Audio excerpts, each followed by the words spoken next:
네, 주일 예배에 나오신 성도님 여러분들 환영하고 축복합니다. 혹시 한 가지 질문을 드리고자 하는데요. 혹시 제 이름이 네, 성을 떼면 그쵸, 영생입니다. 그런데 이게 사역자가 되고 나서는 매우 익숙해지는 이름인 것 같은데 어려서는 이 이름 때문에 놀림을 많이 당하기도 했습니다. 대부분 놀리는 레파토리를 보자면 영원할 영자에 날생자를 써서 오 그럼 너 영원히 살겠네 라는 그런 류의 놀림이 대부분이었습니다. 그런데 특이한 건 제 이름에는 한자가 하나도 없다라는 거죠. 그리고 한글 이름입니다.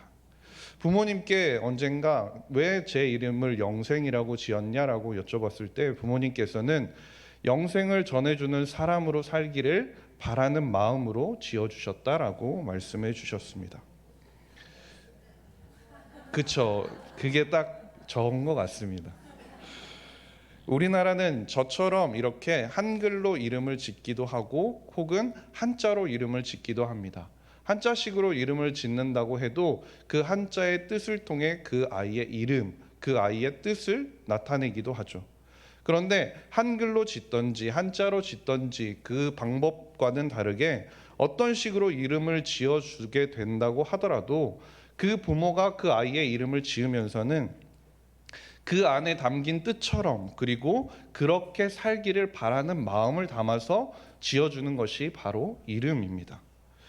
유대인들이 이름을 짓는 법도 이와 유사했습니다. 남자아이의 경우에는 유대인들은 태어난 지 8일 만에 할례를 행했고 그리고 할례가 행해지고 나서 처음으로 그 아이의 이름을 불러주었습니다. 할례라는 것이 유대인들에게 있어서는 하나님의 백성이라는 매우 특별한 징표였기 때문에 그리고 나서 그 아이의 이름을 불러주는 것을 그것이 그리고 그 이름 또한 매우 중요하게 생각했다라는 거죠. 그래서 구약에 등장하는 유대인들의 이름을 살펴보면 태어날 당시에 어떤 상황이었는지에 관련해서 지어진 이름들도 있었습니다. 그가 웃는다라는 뜻을 가진 이삭이나 강에서 던진 아이라는 뜻을 가진 모세처럼 말이죠. 그런데 그 이후에는 하나님과 관련된 의미, 하나님을 나타내는 의미를 가진 이름을 많이 짓기도 했습니다. 하나님은 구원이시다라는 뜻을 가진 이사야나 하나님은 권능이시다라는 뜻을 가진 히스기야처럼 말이죠. 그런데 이런 이름 짓기 덕분인지 우리는 성경에 나오는 그 사람의 이름을 통해서 그가 어떤 삶을 살았는지 그리고 그가 어떤 삶을 살기 원하는지 어떤 기대감을 그의 부모들이 그 아이를 통해서 가지고 있었는지를 우리가 유추해 볼 수 있게 되는 것이죠. 그런데 오늘 말씀을 보면요. 고통, 고난이라는 이름의 뜻을 가지고 있는 한 사람이 등장을 합니다. 그리고 그 이름에 담긴 뜻을 조금 더 깊이 들여다보자면 부모가 그 태어난 아이를 바라보면서 내가 정말 고생을 해서 너를 낳았다라고 한숨을 내쉬는 장면이 떠오를 만큼의 그 이름을 가지고 있는 한 인물이 나오는 것입니다. 그가 바로 오늘 본문에 등장하고 있는 이 야베스라는 사람입니다. 야베스가 누구인가에 대해서 결론을 먼저 말씀드리자면 야베스가 누구인지는 성경에서 우리에게 그다지 많은 정보를 주고 있지 않습니다. 역대기를 따라가다 보면 이스라엘의 계보가 쭉 소개되고 있는 것을 우리가 보게 되고 그리고 역대기 4장 말씀을 보면 유다의 계보가 이어지고 있습니다. 그리고 오늘 본문의 앞뒤를 살펴보면 유다의 현손인 훌에 관해서 이야기하는 것을 우리가 볼 수 있는데요. 그 훌은 베들레헴을 건설하는 것과 관련되어 있던 사람이고 그 어머니의 이름도 직접적으로 성경에 언급이 되어 있습니다. 그런데 이어서 갑자기 그 야베스라는 인물이 등장하는 것입니다. 그래서 우리는 야베스라는 인물이 아마도 이 훌의 후손 가운데 한 사람이지 않았을까라고 추측을 하기는 하지만 그러나 성경을 우리가 살펴보게 되면 정확하게 명시되어 있는 정보는 하나도 없다라는 것을 우리가 알게 됩니다. 그래서 우리는 그의 집안이 어떤 집안인지, 그가 누구의 아들인지, 혹은 그가 누구의 자손인지조차 알 수가 없다라는 것이죠. 단순히 오늘 본문을 통해서만 우리는 그 야베스가 어떤 사람이었는지를 알 수 있다라는 것이죠. 그런데 오늘 본문 9절 상반절을 보시면 야베스에 관해서 이렇게 말씀하고 있습니다. 야베스는 그의 형제보다 귀중한 자라라고 말이죠. 야베스를 소개하면서 제일 먼저 붙는 타이틀이 바로 그의 형제보다 귀중한 자라는 것입니다. 이 말을 원어로 한번 살펴보면 야베스는 그의 형제들보다 존경을 받았다. 혹은 야베스는 그 일가, 그 족속, 그 지파 가운데서 가장 세력이 있는, 영향력이 있는 사람이었다라는 뜻으로 볼 수 있습니다. 즉 번역을 어떻게 우리가 살펴보든지 야베스라는 사람은 그의 형제 중에서, 그리고 그의 가족 중에서, 심지어 그의 지파 중에서도 가장 존경을 받는 사람이었고 귀중한 사람이었고 가장 세력이 많은 사람이었다라는 것을 우리가 알 수 있게 되는 것이죠.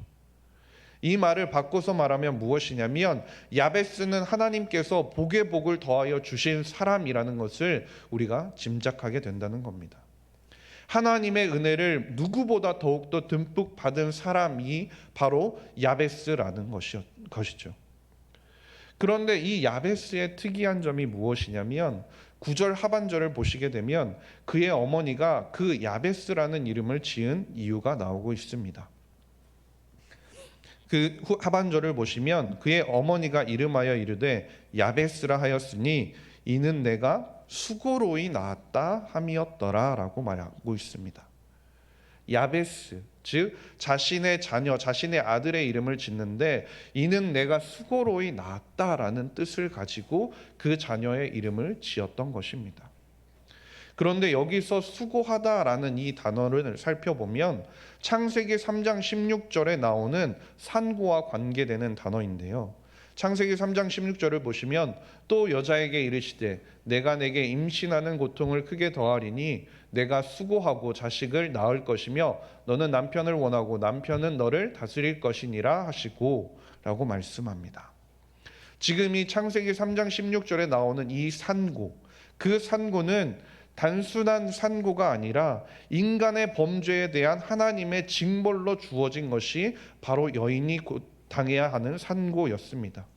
그래서 사무엘상에서는 지나치게 큰 고통을 유발하는 이 산고를 커다란 불행 혹은 재난의 전조로 보기도 했고요. 한 가문의 몰락을 상징하는 것으로 여겨지기도 하였습니다.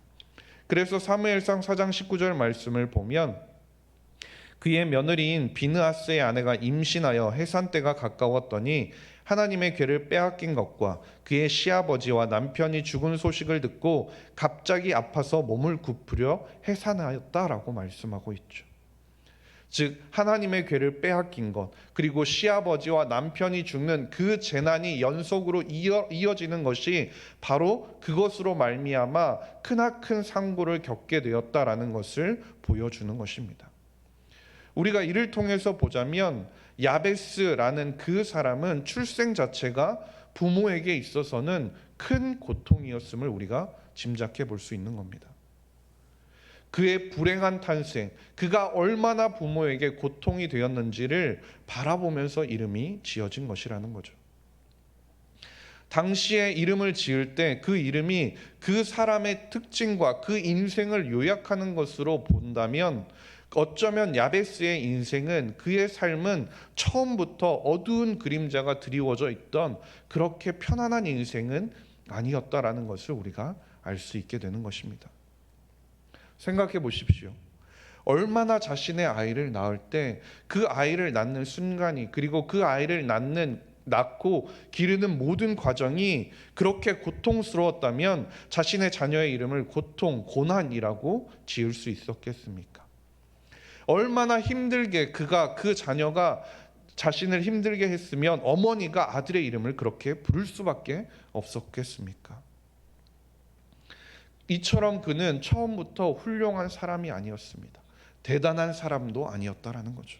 행복한 사람도 아니었고요.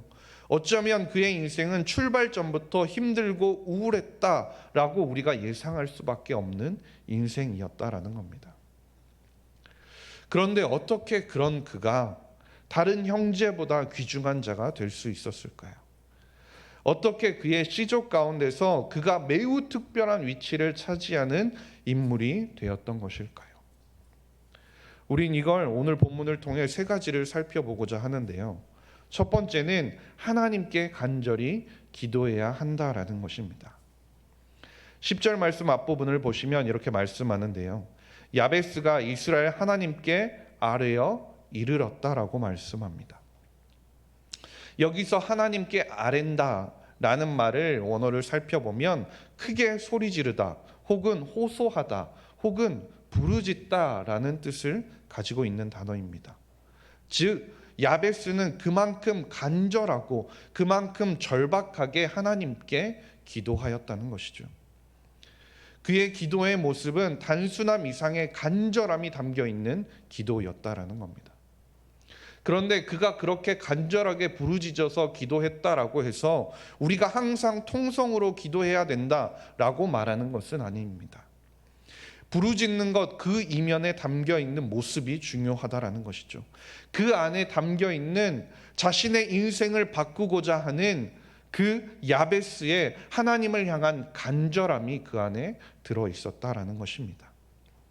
우리는 이와 같은 모습을 어디서 살펴볼 수 있냐면 맹인 바디메오에게서도 우리가 이런 모습을 살펴볼 수 있는데요. 마가복음 10장 47절과 48절 말씀인데요. 우리 두 절 말씀을 함께 읽도록 하겠습니다. 시작. 나사렛 예수시란 말을 듣고 소리질러 이르되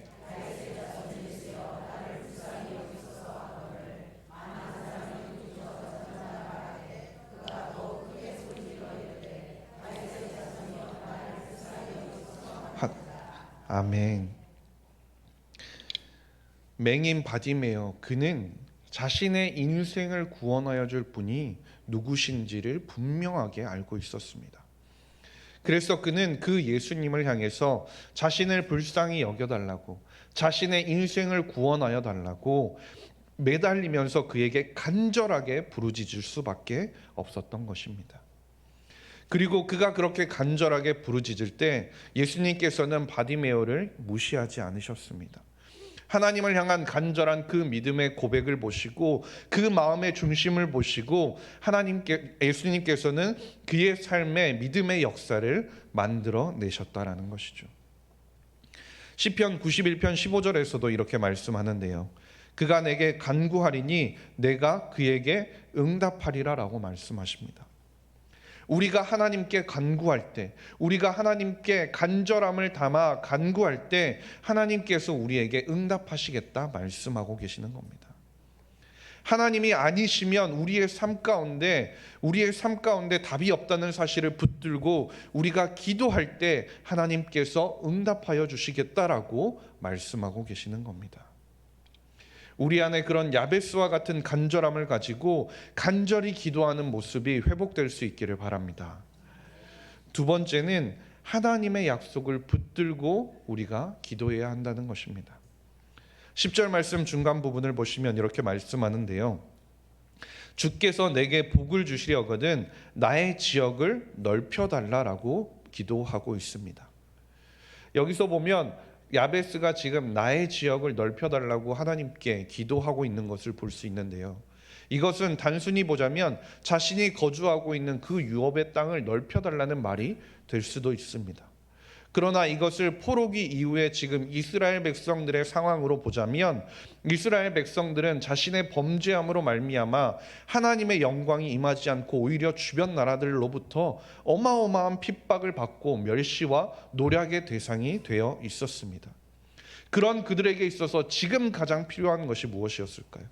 그것은 그들이 가장 안전하게 거주할 땅이었습니다.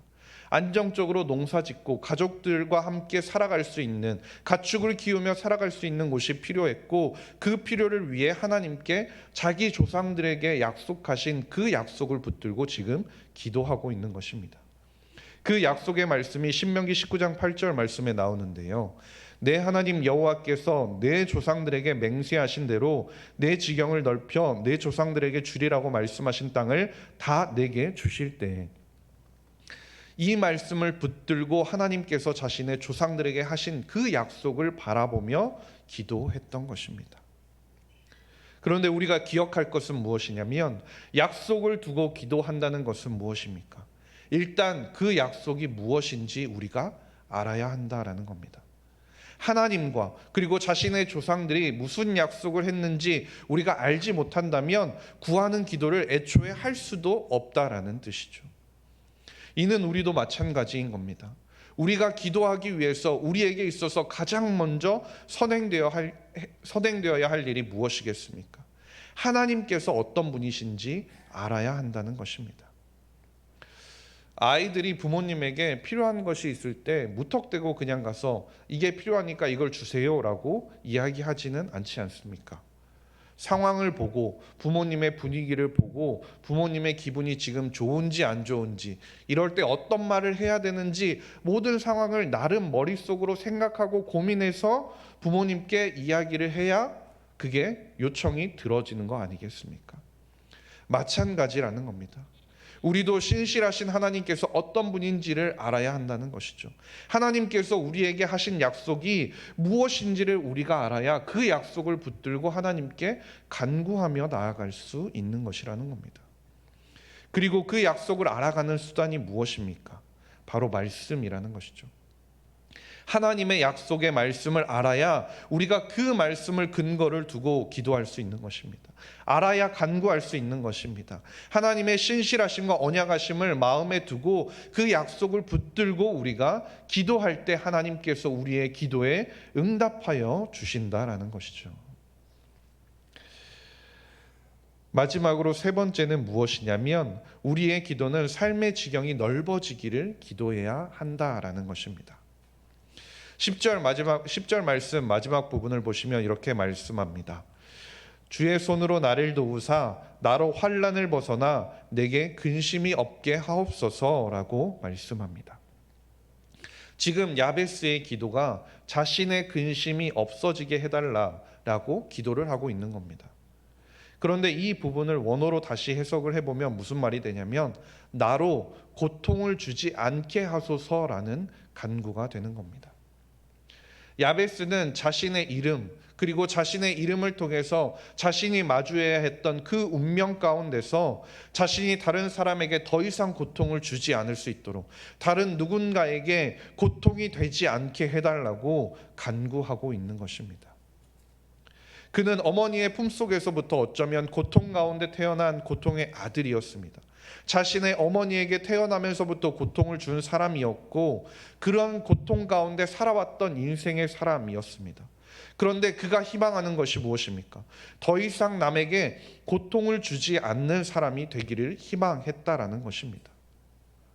이것을 통해 볼 수 있는 것이 무엇이냐면 그가 간구했던 기도, 그가 하나님께 했던 기도는 단순히 그가 나에게 복을 달라는 기도도 아니었습니다. 혹은 많은 땅을 받기 원해서 했던 기도가 아니었다라는 것이죠.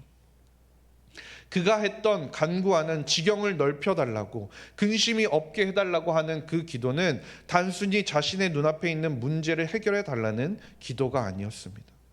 지금의 문제만 해결되어서 넘어가는 것이 아니라 그 문제를 통해서 자신의 내면까지도 하나님의 사람으로 성숙시켜 달라는 하나님 앞에 드리는 간구였던 것입니다. 하나님의 사람으로 성숙되어져서 자신의 활동의 영역이 넓어지고 생각의 영역이 넓어지고 자신의 영적인 감각과 영역이 넓어지기를 하나님께 간구하는 기도였다라는 것이죠. 이것은 우리도 마찬가지입니다. 우리가 주님 앞에 간구하며 나아갈 때, 주님께 기도하며 나아갈 때 눈앞에 놓인 문제만 우리가 해결되어지기를 간구하는 것을 우리는 넘어서야 하는 것입니다. 우리가 주님의 은혜를 구할 때 그 문제 해결은 어쩌면 덤으로 자연스럽게 따라오는 것입니다. 우리가 바라보아야 할 것은 그 이상의 너머를 바라보아야 한다는 것이죠. 마음 깊이 간절함을 가지고 우리가 간구하며 나아갈 때 우리는 영적으로 성숙해지는 것을 경험하게 됩니다.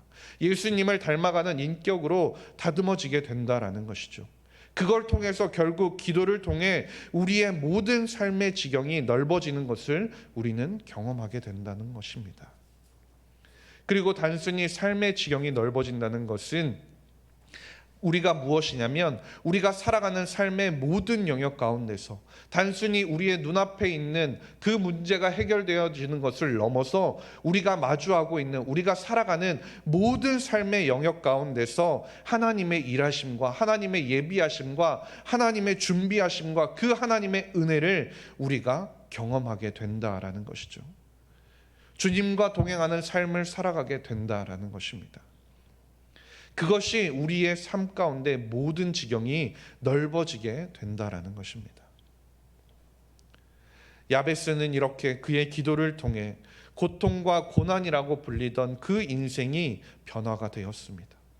하나님께서 그의 형제 중에서 가장 존귀한 자로 그를 세워 가셨던 것입니다. 주 안에서 사랑하는 성도님 여러분, 역대기에서 말하고 있는 그 신학의 특징을 보자면 그것은 기도를 강조하고 있다라는 것입니다. 그리고 그런 관점에서 볼 때 오늘 본문에 나오고 있는 이 야베스의 기도는 단순히 하나님께 복을 받은 그 한 사람의 기도가 아닙니다. 고통의 아들이었고 누군가에게 고통을 더 이상 주지 않기 원했던 그 야베스는 야베스 한 사람이 아니라 바로 이스라엘의 모습을 우리에게 보여주는 것이었습니다. 이스라엘은 하나님의 선택을 받은 선민이었고 하나님께서 택하신 아들이었습니다. 그런데 그들이 하나님께 돌려드린 것은 무엇이었습니까? 하나님께 고통만을 안겨드렸습니다. 우상 숭배와 하나님을 향한 범죄와 타락만이 그들이 하나님께 돌려드린 것이었다라는 겁니다. 이스라엘이 바로 고통의 아들들이었다라는 것이죠. 결국 그들은 북이스라엘과 남유다는 이방 나라에게 멸망을 당하고 말았습니다. 결국 다른 나라로 뿔뿔이 흩어지는 신세가 되고 말았다는 것이죠. 이제 그들이 하나님 앞에 나와 어떻게 고백해야 하는지, 그들이 하나님과의 관계를 회복하기 위해 하나님 앞에 이스라엘 백성으로서 하나님의 선민으로서 그들이 회복하기 위해 어떻게 해야 하는지 하나님께서는 야베스의 기도를 통해 이스라엘 백성들에게 알려주고 계신 것입니다. 하나님께 고통을 주고 싶지 않다고 간구하는 것, 다른 사람에게 고통을 주는 고통의 아들이 되고 싶지 않다고 부르짖는 것, 잃어버렸던 그 옛 지경을 넓혀달라고 간구하는 것, 그것이 이스라엘 백성에게 하나님께서 원하시던 모습이었다라는 것이죠. 그리고 이 모든 일을 가능케 하시는 분이 누구십니까? 그 모든 것을 누가 도와주셔야 가능한 것입니까? 하나님께서 도와주셔야 가능한 것이라는 겁니다. 우리의 삶 가운데도 이러한 모습은 마찬가지인 것 같습니다. 우리가 하나님을 알지 못했을 때, 우리가 하나님을 외면하고 살았을 때, 어쩌면 우리는 야베스와 같이 하나님과 이웃에게, 그리고 우리와 가장 가까운 사람들에게 고통을 주던 고통의 존재들이었는지도 모르겠습니다. 그러나 우리는 복음을 통해, 믿음을 통해 은혜와 평화를 나누는 축복의 통로로 변화되어 가고 있습니다. 사랑의 통로로 하나님께서 사용하시겠다 말씀하고 있습니다. 그 일이 어떻게 가능한 것입니까? 하나님의 도우심과 우리를 향한 그분의 사랑 때문에 가능한 것이라는 겁니다. 시편 81편 10절 말씀에 이렇게 말씀하는데요. 나는 너를 애굽 땅에서 인도하여 낸 여호와 내 하나님이니 내 입을 크게 열라 내가 채우리라 하였으나 라고 말씀합니다. 하나님께서 우리에게 말씀하고 계십니다. 가장 절실한 소망을 가지고 하나님께 나와 솔직하게 기도하기를, 두려워하지 말고 마음에 있는 것을 가지고 하나님의 보좌로 지금 즉시 나아오기를 기다리고 계신다는 겁니다. 그리하면 하나님께서 우리의 필요를 채우실 것이라고 말씀하고 있습니다. 간절히 바라기는 야베스와 같이 우리가 하나님께 간절히 기도할 수 있기를 바랍니다. 하나님의 약속의 말씀을 붙들고 우리가 기도할 수 있기를 바랍니다. 하나님께 삶의 지경이 넓어지게 해달라고 우리가 기도할 수 있기를 바랍니다. 우리가 그렇게 간절히 간구하며 나아갈 때 우리의 삶의 은혜를 경험하는 그 지경이 넓어지게 될 것입니다. 그 채우시는 은혜를 우리의 삶의 모든 순간들마다 그리고 삶의 모든 영역 가운데서 풍성하게 경험하게 되는 모든 성도님들이 될 수 있기를 주님의 이름으로 간절히 소망합니다. 우리 이 시간 잠시 찬양하고 기도하기를 원하는데요. 나의 안에 거하라 함께 찬양하고 잠시 기도했으면 좋겠습니다.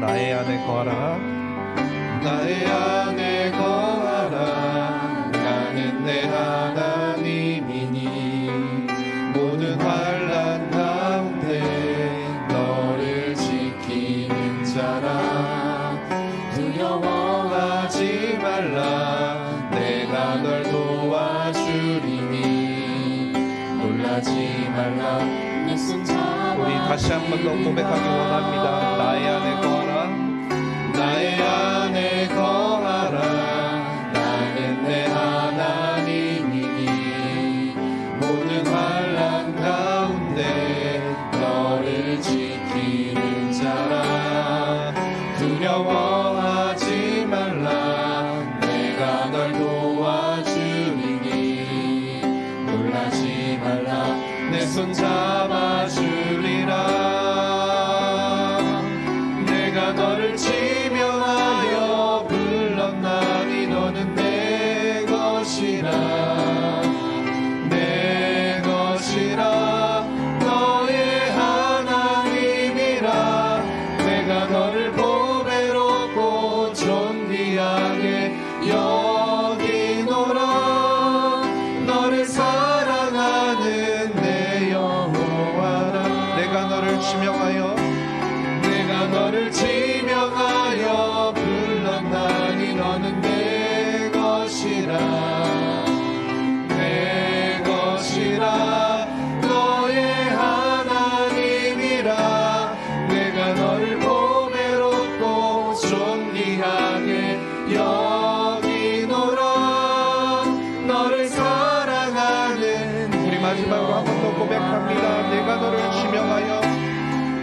너를 지명하여 불렀나니 너는 내 것이라 내 것이라 너의 하나님이라 내가 너를 보배롭고 존귀하게 여기노라 너를 사랑하는 내 여호와라. 우리 이 시간 기도하실 때 주님께 간절히 기도하는 내가 되게 하여 주시옵소서.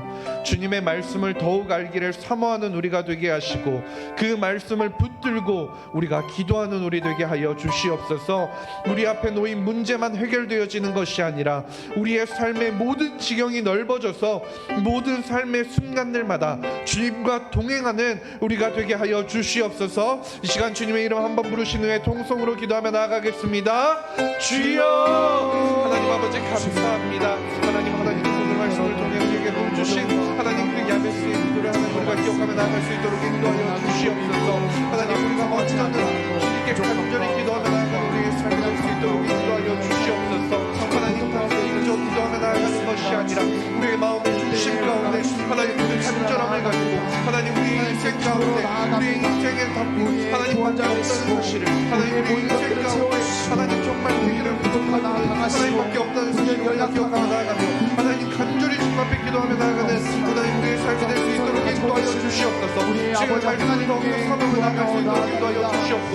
주의 말씀을 더욱더 알기를 사모하고 하나님 그 말씀을 붙들고 하나님께서 주신 그 말씀을 붙들고 하나님께서 간구하며 나아가는 우리의 삶이 되기를 원합니다. 하나님 우리의 하나님을 사랑하는 정말 우리의 삶을 사랑하며 정말 우리의 눈앞에 놓여있는 문제만 해결되는 것이 아니라 그 문제만 사라지는 것이 아니라 하나님 우리의 삶의 모든 지경이 넓어지고 하나님 우리의 영적인 눈이 보여지고 하나님 우리의 영적인 공감이 하나님 넓어져서 하나님 모든 삶의 순간들마다 주님과 동행하며 하나님 주님의 예비하심과 주님의 응답하심과 주님의 사랑의 신을 경험하지 않아 하나님의 우리의 삶이 될 수 있도록 주님께서 은혜를 더하여 주시고 하나님께서 매일 역사하시는 주님의 살아계심과 하나님 주의 동행하심과 주의 역사심을 경험하고 우리의 삶이 될 수 있도록 우리의 한국가 될 수 있도록 우리의 기도가 될 수 있도록 주님께서 크신 은혜를 하나님을 선포하시고 하나님 아버지 감사합니다. 주일 오후에 함께 나와 예배드리며 말씀을 듣게 하시니 하나님 감사드립니다. 하나님 우리 안에 주님의 말씀이 자리 잡게 하여 주시옵소서. 야베스처럼 기도할 때 우리의 지경이 넓어지게 하시고 근심이 사라지게 하시며 주님의 은혜를 매일의 삶 가운데 경험케 되는 은혜의 주인공이 되게 하여 주시옵소서. 오후 예배 나온 모든 성도님들을 하나님께서 기억하여 주시고 사업장과 직장과 가정과 자녀들 가운데 하나님의 계획하시고 인도하시는 은혜를 경험하게 하여 주시옵소서. 감사드리며 모든 말씀 우리 구주 예수 그리스도의 이름으로 기도드렸습니다. 아멘.